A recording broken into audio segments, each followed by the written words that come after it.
ഇന്ന് കുറച്ച് അധികം നേരം കിടന്നുറങ്ങിയത് കാരണം ചെറുതായിട്ടൊന്ന് താമസിച്ചു പോയേ.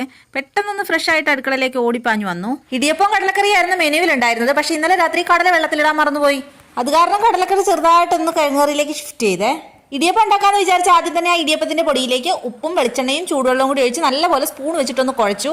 ചൂടാറുന്നതിന് മുമ്പ് തന്നെ കൈ വെച്ച് കുഴയ്ക്കാൻ നോക്കിയപ്പോഴേക്കും 8ന്റെ പണി കിട്ടി, കൈ പൊള്ളി. എന്നിട്ട് അത് അങ്ങനെ അവിടെ മാറ്റി വെച്ചേ. എന്നാൽ പിന്നെ അതിന്റെ ചൂടാറുമ്പോഴേക്കും കിഴങ്ങറി കൂടി അങ്ങ് വെച്ചേക്കാന്ന് വിചാരിച്ചു.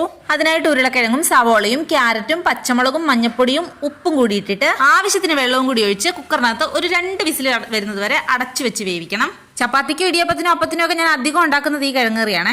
അത് കഴിഞ്ഞപ്പോഴേക്കും ഇന്നലെ കുറച്ച് ചിയാസീഡ് വെള്ളത്തിലിട്ട് വെച്ചിട്ടുണ്ടായിരുന്നേ.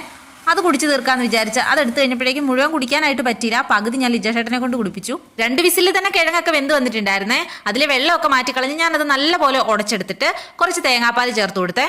എന്നിട്ട് നല്ലപോലെ ഇളക്കി കൊടുത്തു. ഇനിയിപ്പം ചാറ് പോരെന്ന് തോന്നുവാണെങ്കിൽ നമ്മൾ ആ കിഴങ്ങിന്ന് മാറ്റി വെച്ച വെള്ളമില്ലേ, അതങ്ങ് കുറച്ച് ചേർത്ത് കൊടുത്താൽ മതിയേ. ഇനിയിപ്പോൾ ഈ കറിയിലേക്ക് ഒന്ന് താളിച്ച് ചേർത്താൽ മതിയേ.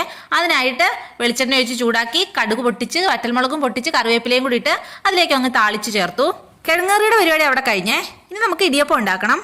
ചൂടാറിയപ്പോഴേക്കും മാവൊക്കെ ഞാൻ കുഴച്ചെടുത്തിട്ടുണ്ടായിരുന്നേ. അങ്ങനെ ഞാൻ 2 തട്ടിൽ ഇടിയപ്പം ഉണ്ടാക്കിയെടുത്തു.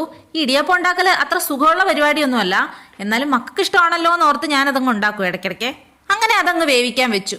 കുഞ്ഞപ്പം മാത്രമാണ് എണീറ്റ് വന്നിട്ടുള്ളത്. അവൻ ബ്രഷ് ചെയ്യാനായിട്ട് പോയിട്ടുണ്ട്. വരുമ്പോഴേക്കും ഈ ഇടിയപ്പം ചൂടോടെ അങ്ങ് കൊടുക്കാലോ. അവനാണെങ്കിൽ ഇടിയപ്പം കിഴങ്ങറിയും ഭയങ്കര ഇഷ്ടമാണ്. ഇടിയപ്പമൊക്കെ വെന്ത് വന്നപ്പോഴേക്കും ഒരു 2 ഒരു പ്ലേറ്റിലെടുത്ത് കുറച്ച് കിഴങ്ങറി ഒഴിച്ച് ഞാൻ അവന് കൊണ്ടു കൊടുത്തു. ഈ ഒരു റോസ് പ്ലേറ്റ് കണ്ടോ, അവൻ അതിൽ മാത്രമേ ഫുഡ് കഴിക്കുള്ളേ. ബാക്കി പ്ലേറ്റുകൾക്കൊക്കെ കനമാണ്, പൊട്ടിപ്പോകും. അതൊക്കെയാണ് അവന്റെ ന്യായങ്ങളെ. എന്തായാലും ഇടിയപ്പം കിഴങ്ങറി അവന് ഭയങ്കരമായിട്ട് ഇഷ്ടമായി. അപ്പൊ നല്ലൊരു വീഡിയോ ആയിട്ട് കാണുന്നവരെ ടാറ്റാ.